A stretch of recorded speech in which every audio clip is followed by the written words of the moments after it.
I will just keep talking. Wonderful.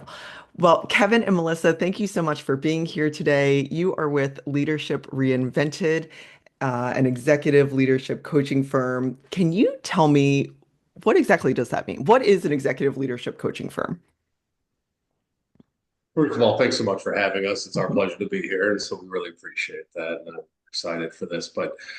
So leadership and executive coaching. So what we'll do is we work with individuals and with companies, and it's very I would say it's almost can be a little therapeutic, but we're really working with them on developing their leadership skills for the most part, to kind of make whether it's very specific to what their needs are.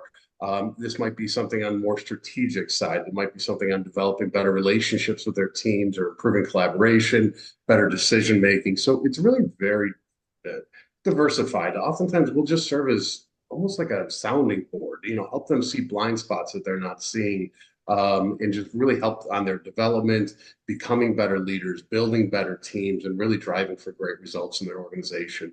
So it's really a lot of things, a lot of people, and I bet Melissa has a different answer too as well. Yeah. No, I think you actually covered a lot of it. But we ultimately believe that when you work with an individual or a leader within the organization, there tends to be like this ripple effect that ends up happening. Because when we coach someone, we're not only coaching them, in the person that they show up in at work, we're really coaching them holistically. So Mhm. it impacts their personal life, it impacts their work life, and then there tends to be this ripple effect within the workplace that then ultimately helps support the culture even. So Yeah, that makes complete sense. And this may be a really basic question, but how do you define leadership? I think one of the things that um, as I was looking at your website and the services that you do you define leadership as like, this is the CEO or this is the vice president, or do you see different individuals who lead teams coming in? And then how do you define a leader? I mean, we work with leaders across all levels, Hmm. from board members to executives to VPs to managers. So we work Hmm. across all levels. And leadership essentially is influence. So I don't think anyone necessarily has to even have a title when you think about leadership. Leadership is the ability to influence another to do something. So I think it's a broad term. Typically, though, in the workplace, we work with leaders at varying levels that have Hmm. specific titles. But as we talk about what leadership is, it's really just having influence and being able to convey something that impacts someone else's behavior. Yeah, absolutely. And then when you're working with individuals and as well as teams, how are you and are you developing teams as a whole, or are you working with the one individual to help with their team, or a combination of both? Combination of both, I'd say. Combination of Yeah, both. I mean, we Yeah. do a lot of team dynamics, especially this time of year. It's usually a big time to kind of reset, realign. Hmm. We like to work with teams as a whole because Hmm. everyone's got a responsibility in those teams the way we see it. Certainly, there is a leader who has the ultimate, oftentimes decision making, or oftentimes is the one responsible for the growth and development of that team, or essentially performance of that team. But what we'll do is we kind of will facilitate them and help Hmm. to we work within kind of the stages of team development. So if they're get them to come together, get them to set their rules, and their in like how they want to work, what their preferences are to work. So this can really what we're hoping to do is get them to a performing stage, which is a high level, frankly, fairly rare performance stage that you see in teams. And it's not that anyone's doing anything wrong. It's just there's always so much change in organizations and in corporations. People come in, people go, and that can oftentimes shift the rules. And so it's really a very complex system that we like to work within, because that's what these teams are. They're systems, and they all have their different ways that they work. But we want to get them to this what I call like a utopian team where it's performing on its own, it's solving its own problems, it's dealing with conflict properly, it's dealing with disagreement, and then there's this great innovation that ensues. There's this great productivity that ensues. And this is a hard thing to do. This isn't, we're not saying, well, we can come in and do this in 2 sessions. It's a very difficult thing. And again, these systems are always so evolving. So it's how do we work with, both an individual and a team who is leading a team to set this framework for his own people, and then also work within the team dynamic space too with the whole team. Yeah. And it is complicated. And what do you see most individuals or teams coming in? What is the challenge or the growth opportunity that you see individuals or again, or teams coming into you with? And then is that often the actual source of of possibility there, or does it turn out to be something else? We probably have two different answers we can give. Maybe I'll do one and then Kevin can do Okay. the other. But I think because it looks different from teams versus like an individual that we're Yeah. working with. So from a team's perspective, it can come up in the fact that maybe they're having challenges working together, they're having conflict and they really can't get on the same page. So surface level, it comes from that perspective, or there's just been a lot of changes on the team. And when we work with them together, it always usually comes back to like, how do we build trust and Mm. levels of communication within teams? Because trust is typically the foundation. You need to have that level of trust and even vulnerability in order to build from that perspective. And oftentimes when you're working in environments, right, you don't get to choose who your peers are. You're just put together into a group. And it's a natural behavior. People don't necessarily start with the team in mind. They usually start with what is my role and what do I need to accomplish? And so finding that common ground and building the trust so that they can start identifying themselves as a cohesive unit is usually where we find the kind of the root to start with. Yeah. And then from an individual perspective, is it similar like that trust and conflict resolution, or is it different? When someone, and Kevin can come back into Mhm. this, Yeah, it's a tough question. So go ahead. Yeah. Yeah, maybe I'll try to follow. Yeah. I think oftentimes when someone's coming to us with their own, are you saying from like working as a team or working as like individual coaching? Because Yeah, so I guess, and I'll give you a scenario. I have led teams before and I've had coaching and I think it's incredible. And many times, I'll use myself as an example. I go in as the individual and the leader of this team and saying, like, X is the problem that I'm trying to solve. And oftentimes it turns into something else completely. And it's not just you individually, it is the team as a whole. But I guess what I'm curious about is when you work with teams as a whole, are you hearing one thing? I'm hearing about this, conflict resolution and trust issues.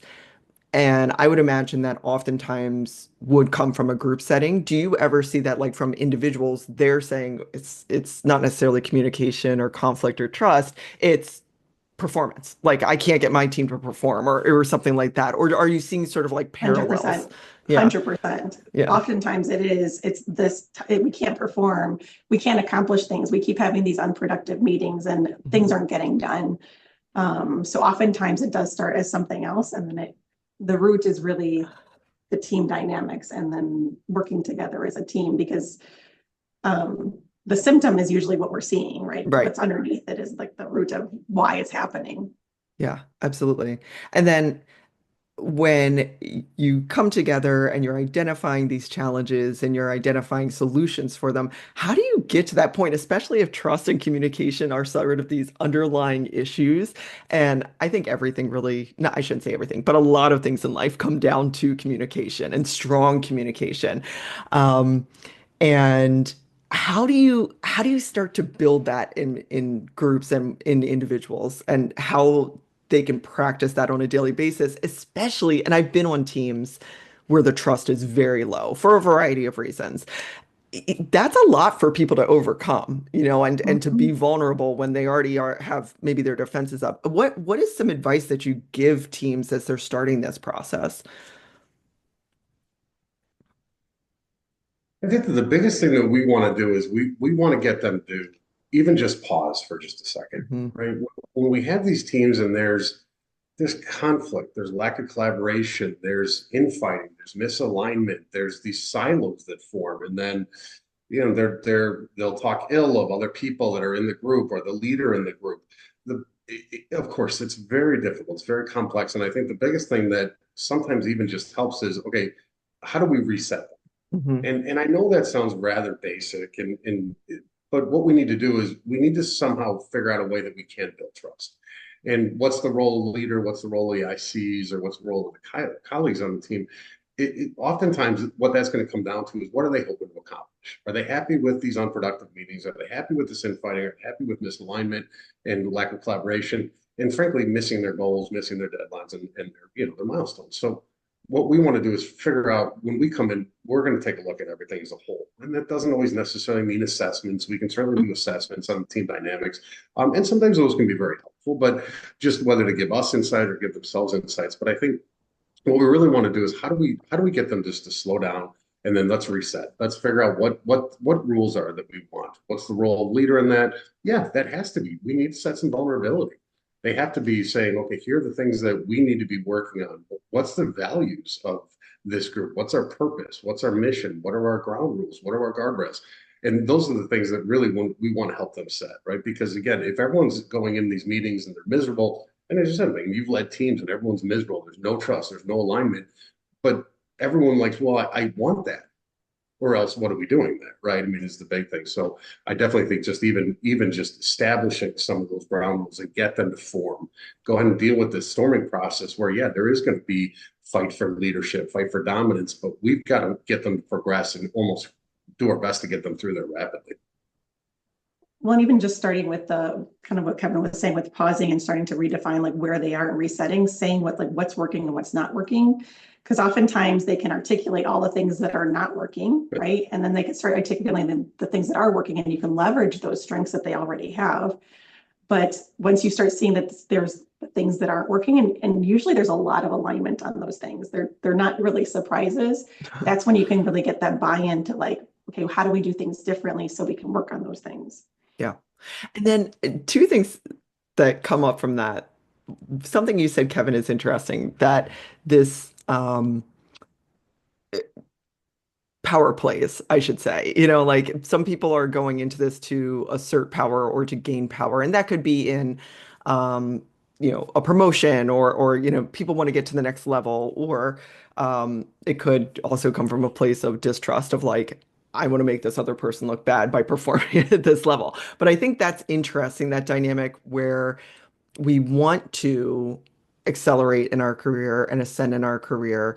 But you also don't want to get the dynamics off. How do you talk to people about that? Because I think there is, and I'm not articulating this really well, but I think sometimes we can be happy for colleagues when they're promoted, but you're also like, oh, that kind of stinks for me. Or it's like you can see that someone is going above and beyond and maybe kind of getting out of their lane a little bit so that they are promoted or put into a new position or something like that. How do you navigate that as a team?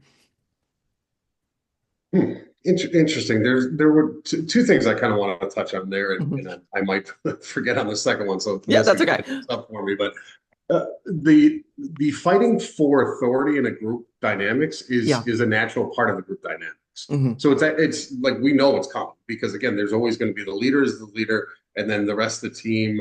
They might have they're going to kind of fight for dominance or try and derail or try and change things.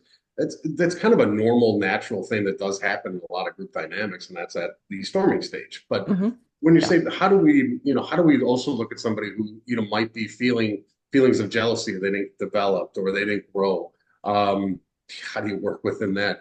And again, you're hoping that as an organization you're collaborative. You're hoping Hmm. as a team you're saying that if this person is promoted, this person excels, it also helps me, and that's really where because again you start talking that's a cultural deficiency is Hmm. probably what I'm seeing is that Yeah. there's this ugliness that happens when someone excels or someone does well or someone gets promoted and someone remains at the same level. That's a bit of ugliness that there's other things that need to be kind of addressed in there too as well. Yeah. I worked I worked at a university where it was just the way that it was set up. And I think a lot of public universities are this way, where unless someone retired, left, you were stuck where you were. And so I think that easily could build resentment. And I think as a leader, it was a challenge for me to be able to keep expanding people in their jobs and their roles. And to your point of that authority or dominance, calling it out is always really helpful, right? Like why are we acting this way? And that's really what you're getting to as well, is building that vulnerability and trust to be able to call out with each other and Right. call in. I love that calling in. Um, and then on the flip side of that, what if you have a team member that just isn't going along with it, like just is not abiding by the rules, or, maybe they are, but you can just tell they're not in it the way that other team members are. How do you work with someone like that? That's just sort of like, yeah, okay, fine.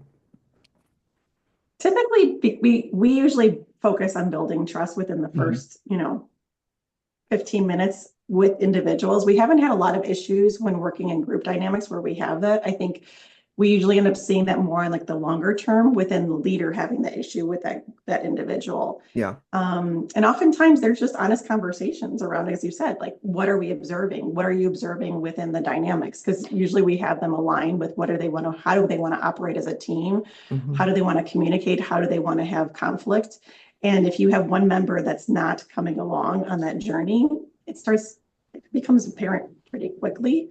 And it's really then the leader then having the conversations and coaching the leader to have the conversations around, how do you transparently talk to that person about what are the expectations and then holding them accountable to that expectation. Yeah. Because at the end of the day, that could be to the detriment of the team if that individual doesn't at some point operate as a team and everyone else is operating. Kevin, I don't know if But you have I, anything else to add. but Yeah. ideally, what happens then is if this team does get to a next level of performing, the team will self-correct. Yeah. Right. Like that's really that utopian stage where if someone's not coming along and say, okay, you agreed to communicate this way, you agreed to these, the expectations that everyone was aligned to, we're all super excited about. And again, that's a natural process. Hmm. This is not to say that person is bad or anything like that. No. They could have a million things going on in their personal lives. And so maybe that's where either the team or the leader might just sit them down and be like, help me understand, or just let's explore this. But ideally, once you do get to that performing stage, the team will work with that together. And that's a natural, normal, healthy conflict that a team can go through. That's going to keep them in the performing stage. Yeah. Yeah. And then something that I have noticed, and I've even experienced it myself on a much smaller level, but that saying of what got you there isn't going to keep you there. And seeing, especially with someone who started a business and now it has grown to this much bigger thing, and the CEO can't get out of, scheduling meetings and sort of the busy work and things that got them there. When you're working with leaders um, who have accelerated in their careers and have built that way, what advice do you give them, or how do you work with them in terms of letting go of what they defined as success to step into this new role? I know that I have had micromanagers before, and they don't mean to do it. It's what got them there, and it's kind of what they love. Like there's certain things that I love to do that I'm like, you can't do that anymore. It's not your role. And back to trust, you have to trust your team. They're going to do it. So how do you work with leaders like that? There's a lot on that. Yeah. I Yeah. mean, that's I mean, not me it, personally. I've navigated it perfectly, but and that can be very, very complex, regardless if it's a micromanager or not. And that's why, it's become it's become this terrible word in corporations, right? And we don't look at that and go, that's someone who cares and loves Mhm. so deeply. It's not always the best leadership challenge, and they might not even be communicating that well. That's a simple coaching couple session. Not I wouldn't say simple or couple, but it is a coaching approach because we've got to say, okay, yeah, if you want to grow, you've got this big team that is your new responsibility. You can't be, I hear this a lot when in software, right? Because they love technical, they love that, but they want to Mhm. progress in their career, and sure they can go through architecture roles and hire senior solution architect roles, but it's they eventually want to get in these leadership positions. But I don't want to. I still want to be in the technologies. Mhm. Ooh, that's a tough, and there are those positions out there, but what where it really gets complicated is if this was your business, you grew it from your back, from your garage to your office, and now you've got 700 people in there, and you're still very much involved in that company. It's a lot on okay, what do you want this to be? Do you want to still be in the day to day? Then hire somebody. Then Mhm. hire a board and hire a CEO, and you can be an IC in your own company. There's nothing wrong with that, right? It sounds silly, and it's never really happened, but again, it's more like, what do you want this legacy to be? Do you want to be grown? And so that's an issue of how do we teach them to be a leader? How do we teach them Mhm. to be an executive? on what their vision is. Is micromanaging working for them? And a lot of times that's the question we have, is being in the day to day, is booking all these meetings, is being involved in every sales meeting, every finance meeting, is this working for you? And a lot of times that's just kind of that exploration that sometimes can come up that's okay, no, this isn't really working for me. I wanted to change. That's why I'm talking to you. How do I still micromanage and be a macro manager? Mhm. Yeah, right. You can't have it both ways. Yeah. Another thing that we've done is that if they're struggling, kind of as Kevin was saying, you can look at like, if have you worked for a leader that you loved working for, and having them define it and all the qualities. And then, or you can even just say, what is your aspiration? Like, like Kevin was saying, what is your legacy of what you want to be like, and define what Mm, that leader looks like? Because if you can articulate, this is what I want it to be, and then you can compare and contrast it to where we are, then it's easy to kind of draw the bridge, because they're self-identifying where they want to be. And then you can kind of call out where the gaps are, which then creates the line of where do we need to move? Where do we need to focus on? And what do we need to develop? yeah. And do you find at higher leadership levels that there's a loneliness in that work? There is, because at some point you don't have that, you don't have a lot of peers necessarily. So building networks at that level is really important, because you Mhm. have either a coach or have a network, have a mentor, have a different perspective, because oftentimes you don't have other people to be sounding boards in that environment. Yeah. Yeah, absolutely. We talk about that a lot too, as well as you start to lose that feedback. People don't give you feedback anymore. So that's why it's really nice to have a coach, or just to say, is this whether it is a coach, but definitely the network's very important. But you just don't necessarily always get the things like that you might question yourself, or just feedback that you people might be concerned to give it to you. So that's why sometimes you can often get a lot of these blind spots. Yeah, absolutely. I think what's interesting about it as well is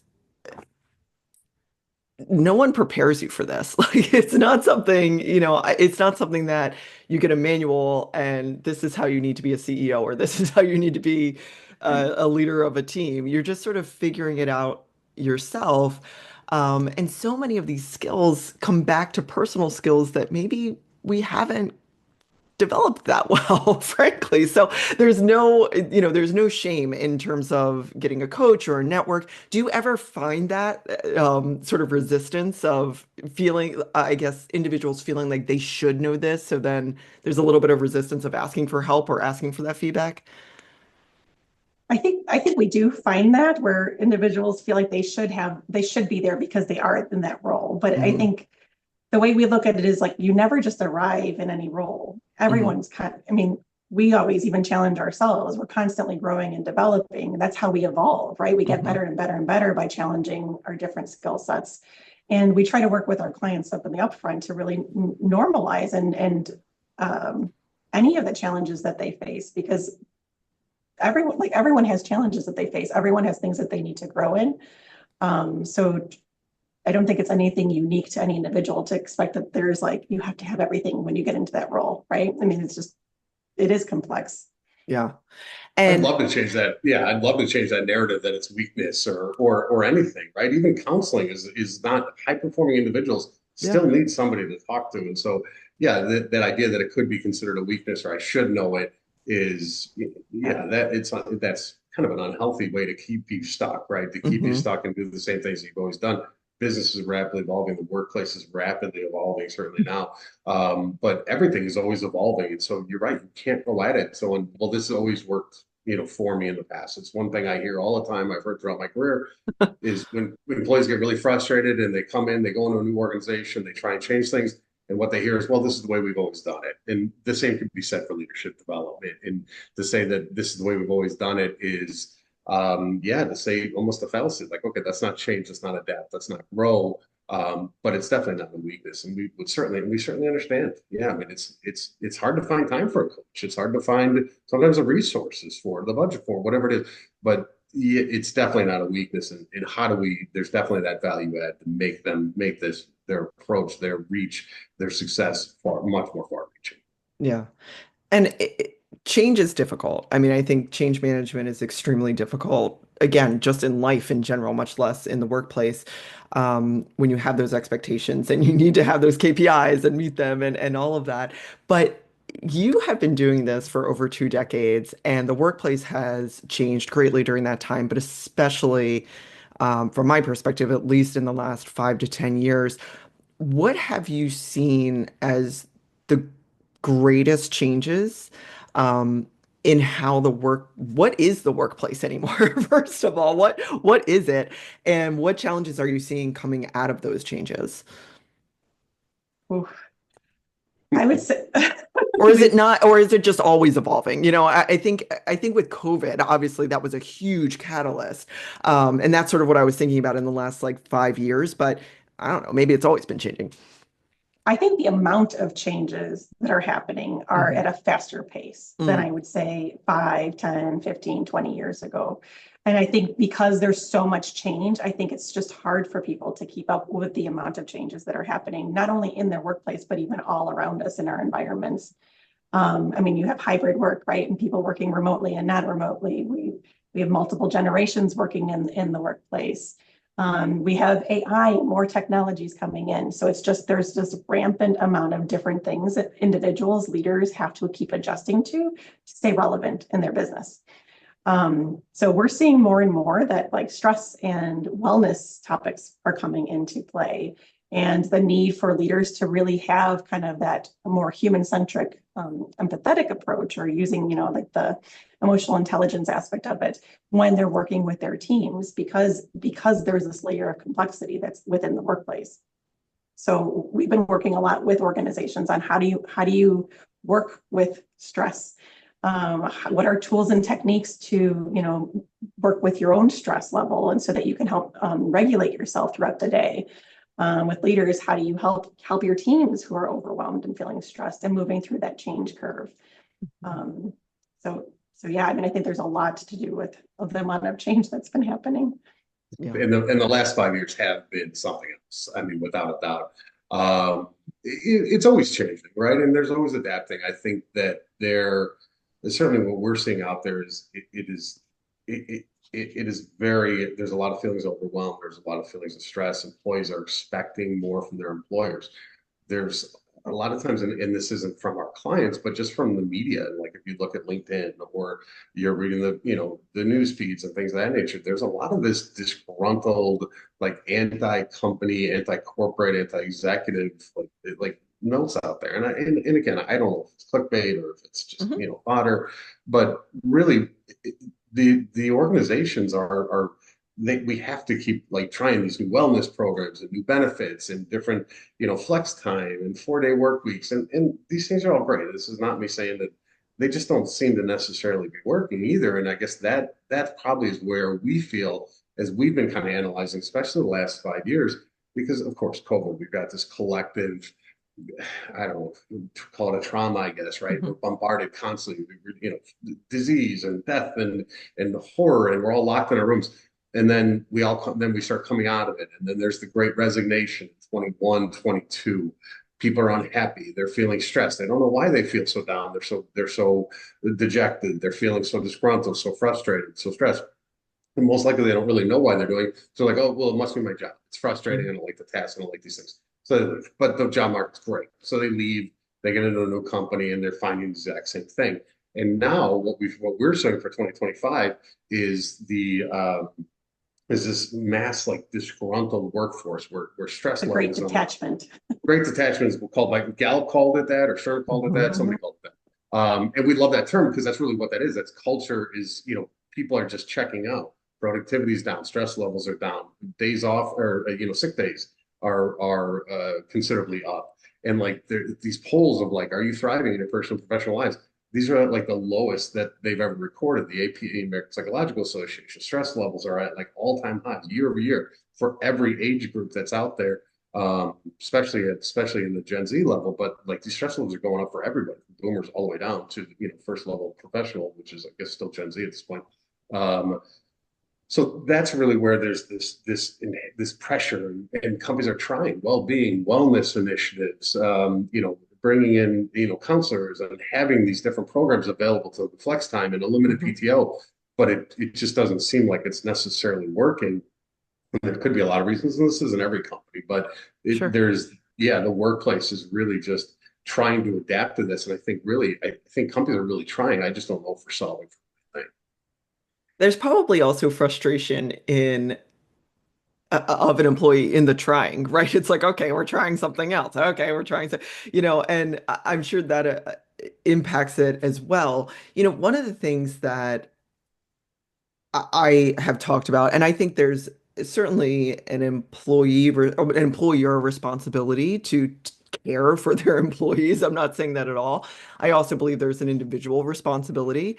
And one of the things I was talking about with my therapist was, my son's school rather went on lockdown, and everybody was fine. It was fine, but it was, at that elevated, like, Right. we didn't know it was fine at the moment. And then I hopped on a Zoom and then I came back, and it's like our worlds are so intense. And depending on where you are in your life, like I have a teenager and I'm almost middle schooler. And so life is a lot right now. And where you're just expected to bounce back and forth. And especially if you're a leader, it's like I always assume everybody has like five things going on in their life that I know nothing about. That's Mhm. obviously impacting their work. Right. Um, but I think also that responsibility as individuals to separate out this actually isn't my job. This is other stuff that's going on. And for one of the first times in my career, and I've worked for over 20 years, I actually told my boss. I sent him a Slack and I was like, hey, if I'm out of it today, this is what's going on, and I'm sorry. And I felt like he needed to know that and talk about the trust. I mean, he was like, absolutely, let me know if I can do anything, and so I guess what I'm saying is like there's that balance. But I'll be 42 very soon. So how are companies, how are teams adjusting with generational divide? Because I'm not sure that my millennial and Gen Z colleagues would see it the same way I do, or my boomer colleagues would see it the same way that I do, or Gen X. Like we all kind of have maybe a different approach to it. How do we navigate that, in this workspace? And also a question, and it's fine if you don't know this, but have we ever had this many generations at once working together? No, right now it could be up to 5 generations that are working at the same time. And each generation has its own set of values. I mean, again, from a macro level, right? We're not Right, talking right. individually, but from a macro level, they have a set of kind of what they care about, what they want to see from their workplace, what they want to see from their job. So that's definitely playing out in the workplace, and that kind of going back to that need of like communication and building trust becomes even more so important, because even how we communicate is different, right? Someone in one generation might want to verbally talk to someone in another generation might want to send an email, and another generation might just want to like message, right? Yeah. But not having those conversations, you can all be on different pages and then create more frustration. And all of that is adding to the workplace and the stress within the workplace. So I think, kind of going back to your question, I think what can companies do? I think it's having conversations about what's happening in the workplace. I think it's, if you see that there are multiple generations, having spaces where you can talk about some of those ways that, how we want to operate, how we don't want to operate. And just even educating on what are those differences by the generations, like what they tend to like, what they don't tend to like. And again, you can't always speak to like a masses, right? Because every individual is unique and different. But I think those are just some of the things. I'm not sure, Kevin, if you And want that's to. even where it kind of gets into that team building side, right? Because we're talking even just the communication side, and that can be kind of a big issue, right? Because and expectations. So if we're setting the expectations on what communication channels we might prefer, and what are the expectations as a team we have for response, if I send an email, how soon would I expect it? If I send a Slack, and all these things are really just level setting those expectations, and does the team align? Mhm. Um, but yeah, of course, they're not always going to be part of the team. You can't always just get them to be part of a team. So a lot of times it's up to the leaders, it's up to the organization to say, okay, well, how do we do this together? Are we all aligned on the same values? And I think that's where some of these things can get just a little ugly between the generations, is because there might be some of these negative connotations. It might be different. They might have different values of things that they that's important to them. How do we get them to align? much more difficult said, much easier to say than do. But what is the purpose behind it? How do we align them to the company, to their goals, to their purpose, and get them on board with those? Well, and understanding the values that they have, because sometimes you might misunderstand what someone's doing and thinking it's for something else when the underlying reason might be, completely different. I love your point though about the accountability, because I do think everyone plays a role in a dynamic in an organization. Yeah, absolutely. And then what I didn't articulate well is in that situation where there's this stress in my personal life and then you are performing. One of the things that I was to the therapist point, I was talking about productivity, and I felt actually kind of bad that I just went back to work, and I was like, well, there was nothing else to do. I mean, there was nothing else to do, and maybe I wasn't at 100%, but the alternative was like, what, and I know that you could talk to 100 people and they might have 100 different approaches to it, but everything around us we're taking into these situations, and being aware of that, I think, is so important.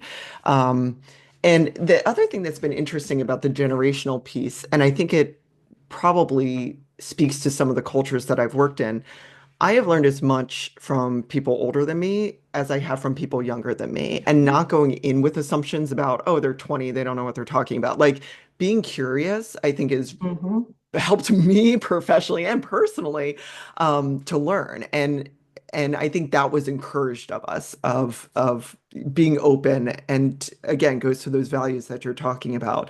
That mentorship doesn't have to just be vertical. Agreed. Well, and that's exactly it, creating mentorships and partnerships with different generations so that you can learn from each other, because each are offering such unique, different perspectives. Yeah. And having that curiosity and learning from each other can really help the organization when we think about innovation and creating new ideas, right? Mhm. Having that diverse perspective definitely helps. So Yeah. creating those moments of those conversations can really foster that. Yeah.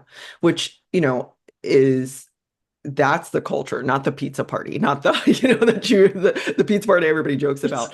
And so, so far we've had a super uplifting conversation. We've got low trust, low communication, multiple generations, different work environments, different approaches. The great detachment is a really interesting phrase. And I know that you work with burnout. Can you talk about burnout as a whole, and how when you get to that point or are approaching that point, how you work with clients, and maybe advice for listeners of, how to ask for help when they're getting there? Yeah. Kevin, you want to take that one or? Absolutely. I mean, I guess the thing that we keep seeing popping up is that stress, overwhelm, and burnout that keeps coming up. And again, we're not we are executive coaches with mental health counseling backgrounds, but Yes. we're coaching. We can't Hmm. be. We're not gonna be, we're not licensed in their states and things like that. So Hmm. we use that framework of it. So the reason that we feel that that's such an important thing right now, I'm going to circle back, but Yeah. is because again, I think sometimes this overwhelm and this stress and these burnout is it's going to have physical effects, right? I Yeah. mean, and we all know what stress can do to the body, right? Or high levels of cortisol, and and we're constantly bombarded with all these stress messages and in the news, and AI is coming for everyone's job, and all of these, and the job market's terrible. We can't leave, and jobs are stressful. It's as simple as that. Tasks are stressful. Our leaders bring stress because that's their job, right? All these things have to do, and so we find that obviously there's significant physical, mental health impacts into as well as depression, anxiety, digestive issues, trouble sleeping, and things like that nature. So when someone gets to that level, there's a lot of things that certainly we can do, but I think that's really where it's important that we always look at our clients and in these groups and these organizations as a whole, right? Because if you've got this consistently stressful life, or like you said, you've got a couple kids, and there's always something right with that, or something horrible has happened, such as a lockdown. And I'm in a freeze mode. I'm in a flight mode. I'm in a fight mode. It helps to just kind of start connecting with yourself, right? And there's a lot of ways that we can do this, and might recommend something like a mindfulness exercise, a breathwork exercise in a company too, just where I can kind of connect with myself, and I'm not dealing with my stressful messages, because again, right, our head's running constantly in the background. We tell our clients all the time, your mind is not always your friend, right? So how do we quiet those messages a little bit. And that might be a lot of different things, such as, like I said, such as mindfulness or even meditations or being in like practicing your self-care a little bit. First thing I would say is probably let's check in. We'll check in with yourself. Take 2, 3 deep cleansing breaths, which really can help us just kind of center and just relax us a little bit too as well. The reason I say this is those old messages or old messages, future messages, those are all stressful events, right? And so you had stress last week and you're reliving it, you're thinking about it. Oh, I screwed up. I did this. I did this. That's a stressful event. Your cortisol rates are going up. You're having a stress response, even though nothing's happened. Or I've got so much to do. I've got 6 meetings next week. I don't want to go to that meeting. It's so silly. I have to be in that meeting. You're feeling a stress response. I can just saying it aloud. I'm like, oof, that's so stressful. So I think, and we could do this for the next 3 hours. So we can trust us. So, but the best thing I would say is just let's check in with yourself. What are you actually thinking? What are you actually saying to yourself? What is this stress response? Yes, you are burned out. Is it awful? What's the evidence that you can't go on? Or there's a lot of different things that you probably want to do. But I would say first thing might be pause. And certainly, Melissa, I know we can keep going on this, so I'll kick it over to you. I think it's also, I think pausing would be the piece. If you to figure out whether you're getting to burnout or typically we don't hear it as like burnout. The way employees verbalize it is more like I'm overwhelmed. I'm overwhelmed. I'm coming into work stressed every day. I'm tired. I don't have energy to do things on my free time. I'm constantly thinking about work. I can't turn it off. Like you can't turn it off, right? So you're exhausted, not sleeping well. So a lot of different symptoms.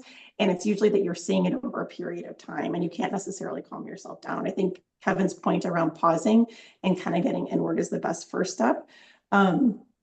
So first step is just checking in with yourself, seeing if you can regulate yourself with the breath work, with mindfulness practice, with grounding practices. There's different techniques you can do to ground, to shift your mindset into, getting out of that fight or flight stage. And then if you can't do it on your own, there is no shame in that, right? Getting help and seeking support is always helpful. In organizations, they often have EAP programs with part of benefits that often usually offer free counseling, free coaching that they have, getting a coach, working with a therapist. But I think keeping yourself in that state for a long period of time can have really long-term effects on your health, on your mental health, and your physical health. So staying in that zone of burnout, I would always encourage someone, if they can't get themselves out of it through different techniques, to get some type of additional support to help them through it. Yeah. And then, and I have a friend in particular that I'm thinking about, and if they listen to this, they'll probably identify who they are, but they're a super high performer and super positive person.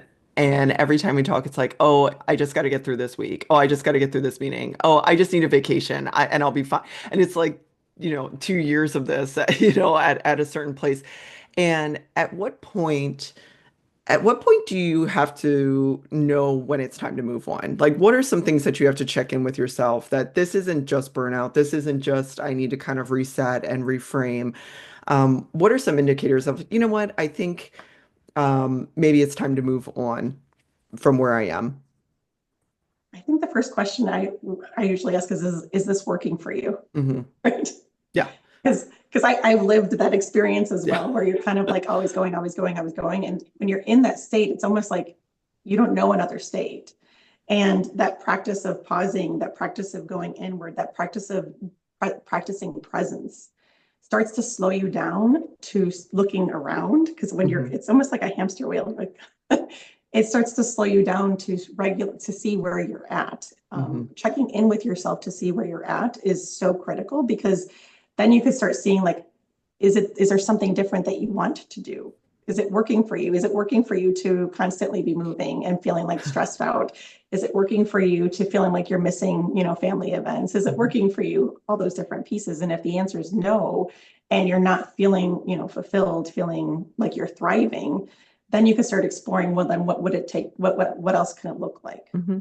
How do you want to craft it? What can you even do to tweak your workload? You might not necessarily need to leave your situation, but maybe you need to modify how you're spending your time or incorporate different self-care practices, so you don't feel like you're just having to make it through the week, that you're actually like looking forward to and thriving through your week.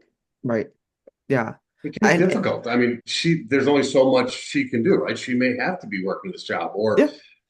right. I mean, how right. And by taking kind of that self-reflection a little bit, and you can start to kind of create that next path for yourself, right? Mhm. Because it's, yes, you've worked your way up and you're incorporated and you're pulled in 60 different directions, and everyone loves you, but you're at the detriment of what, right? And that's where it can be a little difficult to say, okay, well, how do I even just start on that path to something different, or how can I work within my current system to make that a little bit better for myself? Right. And that's, yeah, I mean, whether it's, is this working for me, or we do see a lot of people right now, or we just have, just every once in a while we'll get someone that comes in, it's like, I'm a top performer, I'm doing great, everything should be perfect, the money's good, family's taken care of, mortgages paid, cars are nice, but something's not right.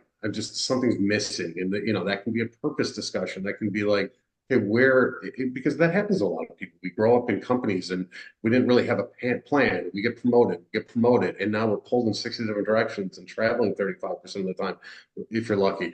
And it's like, okay, why am I not feeling good about this, right? I've done everything I'm supposed to feel good about. Everything should be fine, right? And that's where, Yeah. that kind of gets into like this purpose conversation too, as well. And that could be some of that burnout, right? And I'm so glad that you said purpose. I was going to actually transition into that in terms of um, how do you help people find their purpose and how can people really take a step back? And I think especially, we talk to little kids about like, what do you want to do when you grow up and you get out of college or whatever, degree program that you're in or program that you're in, and you go in and you're going to do it. And then you kind of get to a point, like you're saying, like you stop and look around and you're like, huh, like this is, and maybe you love it, maybe you love it, but you want to try something new. And I'll take myself as an example, as someone who's been in generally the same career for 20 years. Um, Rationally, I know that I have another 25 years to build an entirely other career. Like rationally, I know that, but it's a little scary to do something different. And sometimes I look and I'm like, what skills do I have? Which, I know that I do, but uh, it's like when people are like, well, what do you do? And I try and explain it. And I'm like, I do more than that. It's just you're so close to it, right? So how do you help people find their purpose and look at themselves maybe in a little bit of a different way? A lot of different things we can do there, right? Yeah. I mean, it could be everything from just like a career coaching battery to be like, all right, let's do why you got to this position, and let's really talk through that. Mhm. Why you got to this position? What were the messages you got as a child and as a young adult? What your Mhm. parents do? Those assessments. We'll do values assessments. We'll do things like that. But even aside from that, I mean, I guess this term purpose that we think of, and even in your situation, right? It might just be something, okay, well, what do I explore now? Or Mhm. something like a spillover, or something you just do on the side, like Mhm. it's called like a spillover career, where you're just going to explore different volunteering options, or you're going to have more meetings with other people, right? And that's easier said than done when you're working 70 hours a week. But Mhm.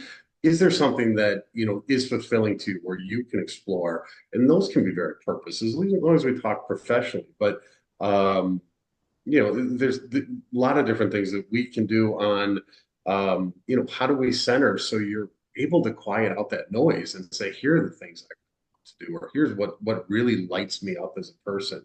And I say this all the time, and we have, and I have sons as well. Not that young anymore, but teenagers. And it's like, look, do whatever you want to do. Money will come. There's Yeah. always money. There's money in everything, right? And if you work hard enough, or you're strategic enough at it, and you're really building it, money will come in anything. It doesn't matter. So don't focus on that. It's like what lights you up, and that can be a long-term process. But finding purpose from spiritual, it has to come from you. You have to quiet that noise. Melissa, I'm Yeah, sure you've got purpose I, too. So no, I'm completely aligned with you. We also look at going back to going inward, kind of as Kevin said, and identifying what your values are, identifying what has driven your passion, where you seem excited around.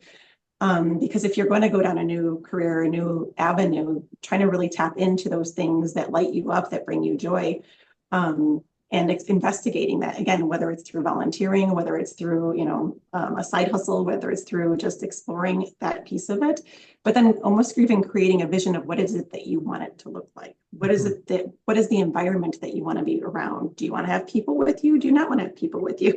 Do you want to be more in front of the desk? Do you not? So kind of exploring the different avenues, and and making it more, not from something from like a heavy place, but making it more from like an exploratory curiosity place, because it's not something that you have to decide today. It's something that you can kind of, as you go on the journey, exploring. Obviously, someone's pace of moving to a role might be, faster versus slower, Right. but becoming curious around it and really finding something that aligns with someone's passions that would really fuel them and make them fulfilled once they get into it. Yeah. I But think it's one of the, difficult. it Yeah, is. sorry, I apologize. I mean, it's a lot to ask of people too, as well as say, okay, quiet all the noise, quiet all those mind, all those negative It's a thoughts, process. and be like, all right, just here, you just clear your mind, and you'll find your purpose. So, As yeah, your I mean, outlook is pinging, like, it's really, yeah, Yeah. yeah, right. You've got a meeting in 6 minutes, right? yeah. I mean, it's something that we've heard a lot over the last couple of years in this purpose, and we work with a lot of different people, but very, very high performers who are like, I'm just not happy. I just don't Hmm. know why though. And so we're developing like a much longer purpose-driven program right now. That's some shameless self-promotion right now, Yeah. but it's a 12-week program, and Hmm. like we're not sugarcoating it. It's intensive. But it's really, how do we look inward and how do you find what that purpose is for yourself? And some of that is, yeah, how do you quiet all those old messages? What messages did you get? And so it's a little bit of kind of what we're doing now. We're just in testing phases right now with a small group, but we're really excited about that because we really do want people to connect with that, because they will thrive in their personal lives. Because if it's not, I'm miserable at work, but I'm happy at home, right? Those things, it's very rarely, if I'm miserable at work, a lot of times that does come home, or vice Hmm. versa, right? And so it is this whole person. So, finding your purpose, finding your why, which has become so Yeah. cliche, but it's like, what does light you up? Like maybe that's like the very beautiful thing. And you become a good leader, you become a good IC, you become a good performer because you're leading from your values and what's important to you, as opposed to just these old messages or, hey, I just fell into it. I need to make money. I need to buy a bigger house. I need to buy a bigger car. It's like these create great leaders, they create great friends, create great parents. Because again, I'm internal. I don't have to worry about anyone's judgment of me. I know I'm safe, and my purpose is driven. That's a beautiful. Absolutely. And what I was going to say is uh, that internal work is so important. And one of the things that I had to do was ask, who set these expectations? And then I was Right. like, wait, I did because I thought that's what I was supposed to do. And taking a step back and I love that, going internally and quieting yourself, and I love the finding your why thing. I know it is cliche, but it is so relevant, and getting back to what do you want to do now? I'm not the same person I was at 15 when I thought I was going to live in New York and work for Vogue. And I'm not the same person at 22. I'm not the same person I was at 40, right? Right. And I think acknowledging that we change, and that's a good thing. And your why is going to change. And so much of what we've talked about today is values and communication, whether that's internal Mhm. values and communication or external. It seems to keep coming back to that. That's sort of the theme um, of our conversation today. And this is totally sidetracked, but as you were talking, I was thinking about this as well. Getting back to the, in-person, hybrid, remote environments. Um, when we're in person with each other, you can pick up on body language, and even with your clients, like you can pick Mhm. up on body language, you can hear things a different way. And same with hybrid to an extent. Are you finding that conflict is rising, and possibly unnecessarily so, in remote environments because we're misinterpreting things? Like there's that, I think it's a Key and Peele sketch where it's like, I'll go wherever. And the person's like, wherever, you don't care, like, and there's a misinterpretation. Are you finding that in remote environments? And how can we, I don't want to say overcorrect, because again, I think there's that emotional work that you have to do that, but are you finding that people are sort of like not only detached, but making assumptions? I think especially when you're dealing with like either chats or messaging or Teams or that type of piece, 100%. It happens quite often. I think that the rule of thumb is assume positive intent, right? Hmm. Hmm. Always assume positive intent, Hmm. or training your team to assume positive intent.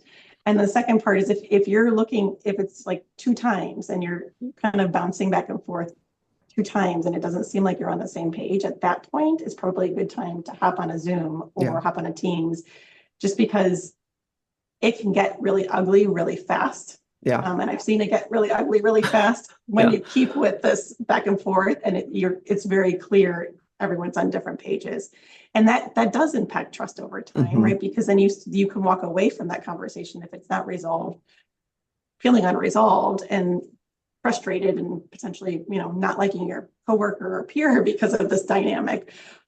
So I think that connection, whether it's like a Zoom or a Teams, in that type of environment is important, especially Hmm. when you're getting a sense that you're not communicating on the same page. At that point, Yeah. pick up a phone, pick up a Zoom, something, but to not let that go too long.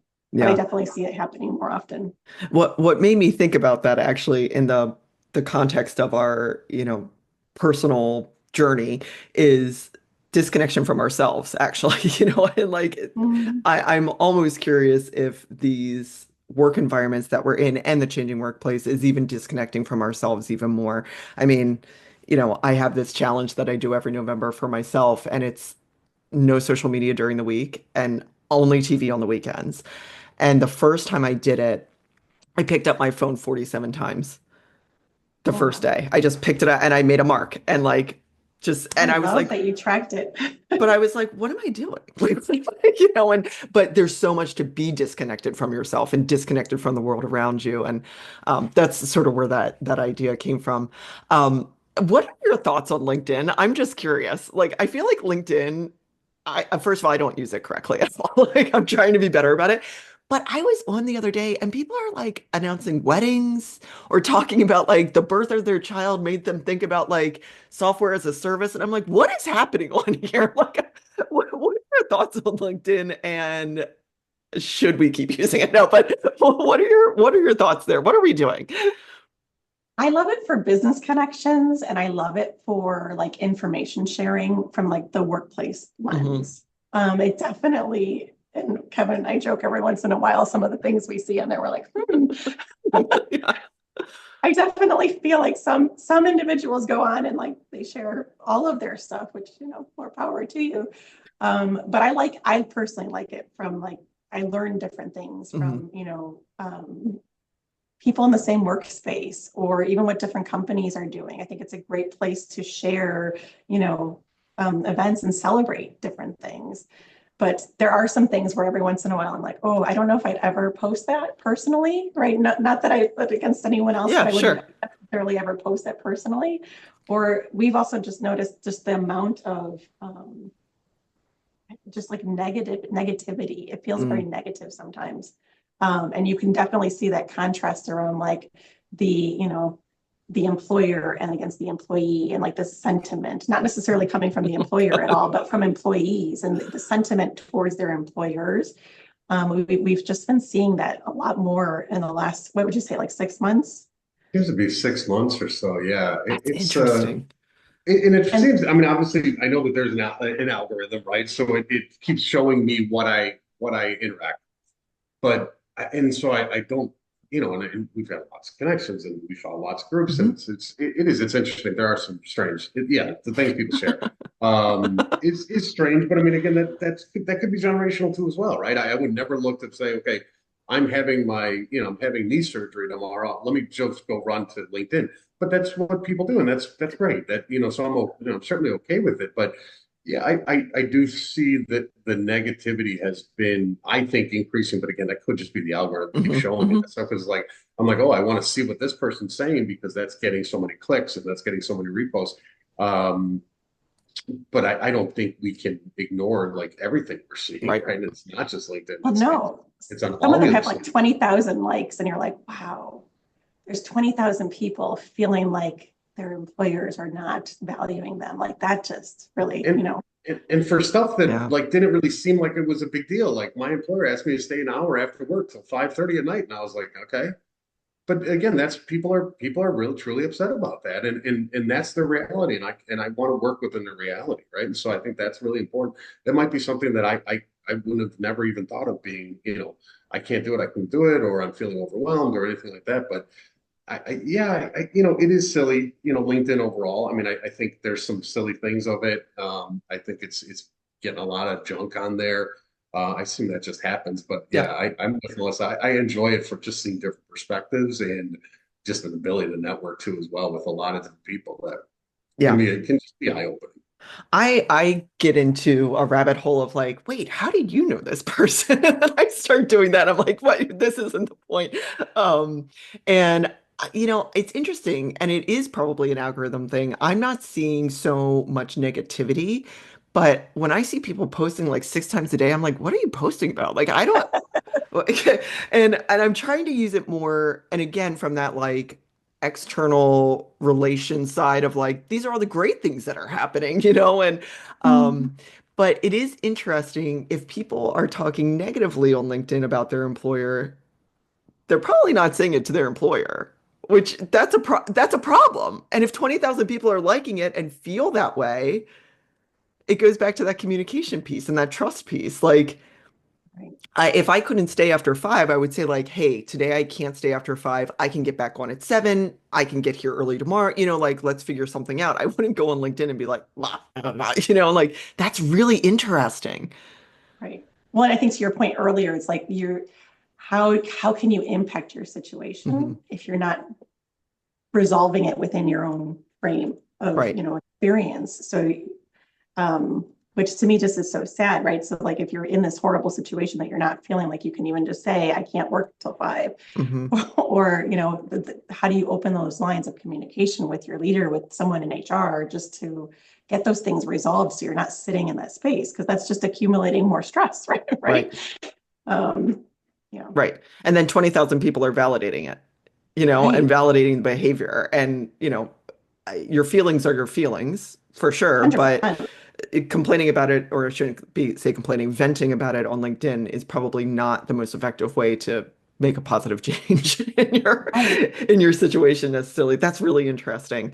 And it Yeah, might and I have just bet it, taken a little vulnerability, right? I mean, I think yeah. that was one of the things, like just why can't why, feeling comfortable to communicate? And that could be because the leader hasn't validated those feelings too as well. So Right. again, having to, these things all say we have to look at this as a whole system. When there's bad 100%. communication, it has to be a whole system. Can you imagine tagging your employer in it and being like, that would Yeah. be wild. That's really, really interesting. And I bet we do have different algorithms because of who you're working with and, the clients that you're seeing and the challenges that they're Right. having. It's really interesting. Very timely conversation in our social media world. So that's great. Well, is there anything that we didn't talk about today that you want to make sure that people know about, or, just things that you're seeing that you would like to discuss? I don't think there's anything. Yeah, there's, like I said, we are, not that we're only focused on that purpose side. It's just like one side area that we've Hmm. seen as we work with individuals and as we do our research. Like we are working on that. We are trying to find like these, we do have a stress course listed right now on our website too as well. Where it's trying some of these different techniques, and it's a cognitive behavioral exercise, it's mindfulness, it's meditation. And we've done it for companies before, and then we got together, and then Melissa and I kind of put it together and said, okay, let's make this a module, let's make this a training course. So um, we want people to start looking at things from a much more internal. We don't Hmm. want it. I mean, we feel like there's benefit there, right? Hmm. In the foundation of counseling is an internal locus of control. And so when we're at a company, we're a leader, we're an executive, we're a board member, we're an individual contributor, and we feel like the world is happening to us. Hmm. That's where we start getting into these feelings of stress, overwhelm, dejected, frustrated, angry, disengaged, unperforming. But when you're able to look at it from, I have control over this, and whether that's I do a side gig, or that's I do volunteering on the weekend, or I can just set better boundaries, or I can just have better self care because Hmm. I'm responsible for the reactions I'm having. The world is not happening to me. So we've tried that. We have that stress course, but that is a little bit of kind of to what we coach a little bit to as well. Is the world's not happening to me, right? You can be the change, right? You can be the change you want to be, which is one of Melissa's favorite quote. But because that's what it is. If you're in a team and you're a team member and it's not performing for you, do you sit there and you be quiet? Do you just complain on the side to your friends, or do you go home and you complain, or you're in a bad mood? Or can we say, let me just be a little vulnerable. I'm going to have a conversation. Do I need to be in this meeting? Can I, why, what is my purpose here? What's my role here? And I know this all sounds very simple, but we've all been in work environments and most of the time for years. And we all we need to do is have a little communication in a sense, right? And to say, okay, if I can improve that communication, and if you're a leader or anyone, am I comfortable with that communication, or do I immediately jump down someone's throat because now I'm in a fight stress response? Hmm. So if we can start to understand that other people are operating out of certain ways, I feel like this can I even just help level set a little some of these expectations and just calm everybody down. This is very difficult. I'm not saying that this is easy, but if someone's reacting from a certain way, then I start reacting. Now I dislike that person. I don't want to work with them. Collaboration suffers. This happens again and again and again across an organization. Productivity is going to suffer. And again, all we need to do is talk about it, kind of like Melissa's team's example. If I had bad intent on someone's team's message, that's all I'm going to know for now on is Right. that their next message is going to be negative, and the whole time they're going, "Oh yeah, I just love working with this person," and they would have never known about Right. it. Right. That's so sad, essentially, to me. It just creates such a bad work environment, creates this ugliness that I don't, was completely unnecessary. Absolutely. Well, and kind of to Kevin's point as well, is I think it's like, is it like 50% of individuals are not thriving? They're in a state of stress. And Mm. so, Personally and professionally, yeah. Oof. and so in all environments, and when you think about that, and that's why we talk a lot, when we talk about, we help groups with stress and we talk about it a lot, because if you think about it, if 50% of your work environment is in a stress state, right? They're likely operating out of that fight or flight. And Hmm. we know when we're operating out of fight or flight, we're not operating with our higher functioning, thought process to come up with great ideas, to resolve our problems. We're in a state, right? So the key is, how do you figure out how to adjust that so that you can be coming from a more your higher functioning, your prefrontal cortex, and making your decisions and helping regulate yourself Hmm. when you're feeling those levels of stress. It's So when you come inward, you can kind of get back into that space and check in with yourself so you can start regulating. And be seeing. more aware when someone else is having a stress response too as well. There's the other thing. Sorry, I didn't mean Right, to Yeah, cut right, no, right. absolutely. And when I saw that you have a background or experience in mindfulness and breath work, it's so important. And to be able to come back into and regulate and into the moment. Um, and again, I think it's just age and whatever. But I've even had moments where I'm like, I need a minute. Like I just need a minute. You can sit here with me. I just need to like I'm not listening to you. I'm thinking about 20 other things and I need to get back in this moment because that's not fair to you as the employee or something just hit me the wrong way or whatever. Um, but it really is incredible how quickly you can get back into and regulate your feelings so that you are more productive. And again, it goes back to those rules, and saying like, whatever the rules are, if you need that moment, what does that look like for you? Before we start this meeting, maybe it's been a stressful day. Let's all stretch or whatever it is Mm-hmm. like. And creating those rules individually and in the team are so hugely important. I have a personal rule that I tell people that I give myself 48 hours to respond to something if I'm having a very strong reaction to it. And whether it's positive or negative, just to give myself a little bit of distance. Um, and I also, one of the other rules that I always tell team members is if if there's not a problem, I'm assuming there's no problem. So don't ever hesitate to come to me and say this isn't working or, there's a challenge there because otherwise I will not know. Like I will not know. I'm thinking about, a million other things. So, again, identifying those personal rules for yourself within that environment, I think are so, so important and help with that regulation.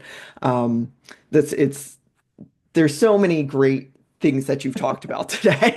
And this is just a minimal conversation. I can imagine working with you and doing that 12-week program or whatever it is, um, how much value clients get out of it and how teams can grow together. And, look, we all want to be on the beach somewhere or on a mountain somewhere and enjoying life, but there is such a dignity to work and that when you are working and producing and doing what you love, like there are few feelings that just feel so good, right? And it's so sad to hear that like 50% of that state is in a stress state, and not coming from a place of um positivity isn't the right word, and not even productiveness, but just like there is Yes. value to work. And I Yeah. don't know the right way to say it, but I, this is just, it's exciting to hear what you're saying because it helps you reach your optimal state of whatever that looks like, whether you're an Mhm. artist or a CEO or whatever, to get into that flow and to put out into the world something that's going to help other people and other people are going to use and enjoy. And that's a really special thing when you think about it. Yeah. Oh, yeah. So three things that I ask everybody. Um, what advice would you give to your younger self knowing what you know now? And that could be in the workplace. It could just be like, you should have stuck with baseball camp, whatever. Mine's definitely baseball. Yeah. Yeah. I think learn, right? I mean, just Mhm. learn from others, and I think that can help with, networking. But I wish I had kind of started that a little bit earlier. Mhm. Just from my younger self, maybe college, both in networking and learning, right? Just explore what's out there. There's so many things out there. There's so many, like I said, there's so many ways to make a living. It doesn't have to be we go to an office every day. It certainly can be. And there's great work, there's great money there, there's great stability there, and that's not a bad thing. But just learn, right? When you're Mhm. building your network and you're building your knowledge base and you're learning from others, and I guess that's probably what I would probably tell my younger self. Yeah. And I think mine's kind of in the similar vein. And I learned it somewhere in the middle, but really push yourself out of your comfort zone, like to get uncomfortable. We grow when we're uncomfortable. If we're sitting in that comfort state, that means you're not really growing. So if you're feeling a little uncomfortable, that's a good thing and that's a good signal. So I would say get uncomfortable and be comfortable being uncomfortable. Like find that place of like excitement around it. Melissa, that's my least favorite thing, as my therapist would tell you. I can help No, you with that. yeah, it is so good to be uncomfortable. And so absolutely, that's wonderful. And what do you love most about this work? And Kevin said it earlier, my favorite quote is, being the change. And then Mhm. there's this ripple effect that happens. And I think everyone has an ability to be a change and cause a ripple, a positive ripple in the world. And we need it so much these days, right? When you look around, there's a lot of not great things happening, but there is a lot of great things Yeah. happening that's out there.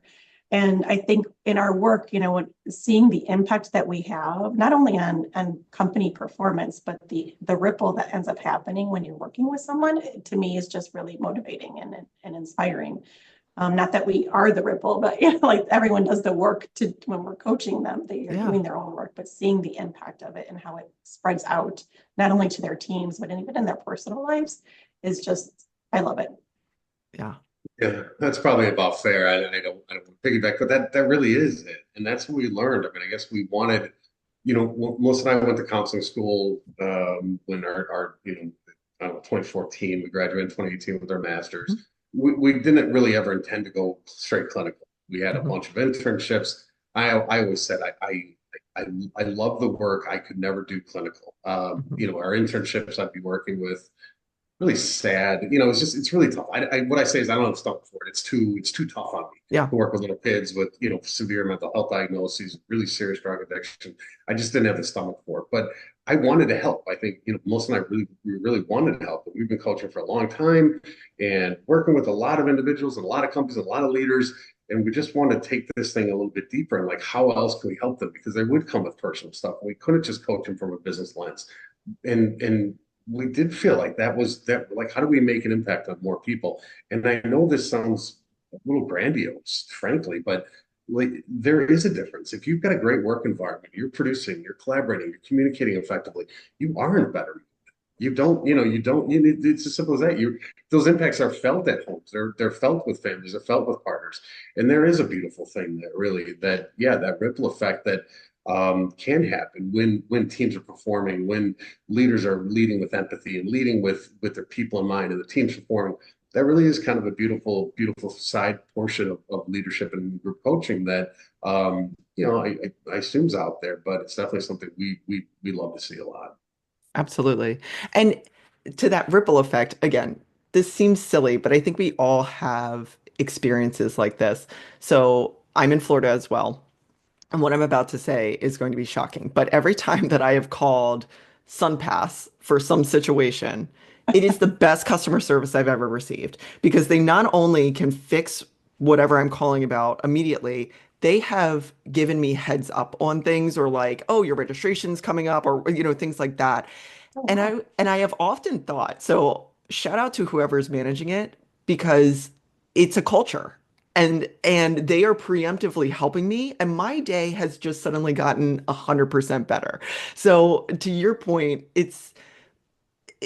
those ripple effects happen to all of us and what we magnify and what we put out in the world. And again, it doesn't matter if you're an accountant, a bus driver, a head of a tech company, whatever, what we're putting out in the world really does affect all of us. So the work that you're doing is beautiful. And again, shout out to SunPass and FDOT because but it's wonderful. And and I will say, I always take the survey afterwards because I'm like, yeah, you were awesome.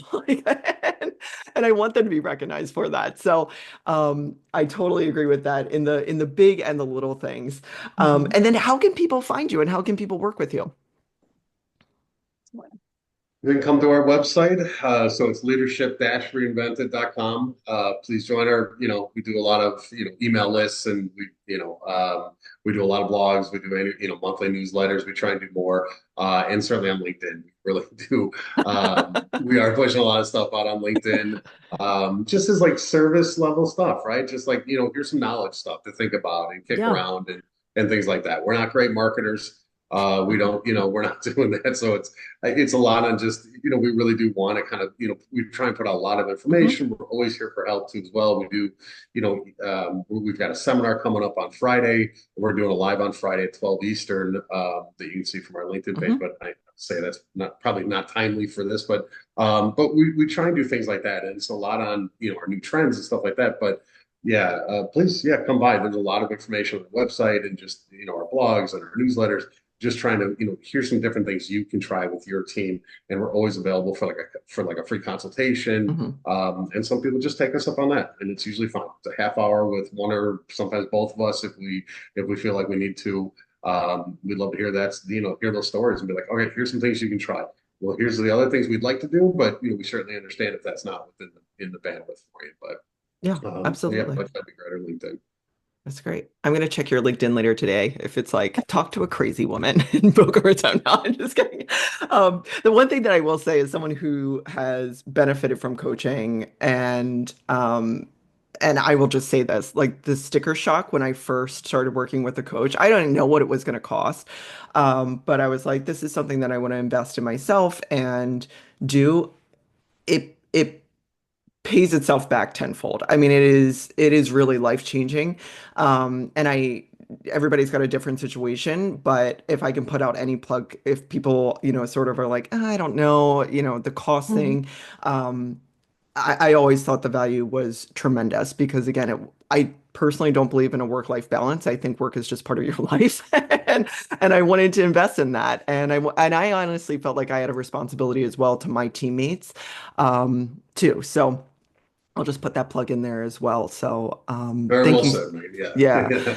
And so, thank you so much for coming on. We will have all your information in the show notes. And while the seminar will have happened prior to individuals hearing this, I'll make sure it's on our social media relevant. And then I'm sure as you have other seminars and your blog is great, people can find you there. So, thank you again so much for coming on today. It's Thank been you a for having pleasure. Thank you so much. Sure.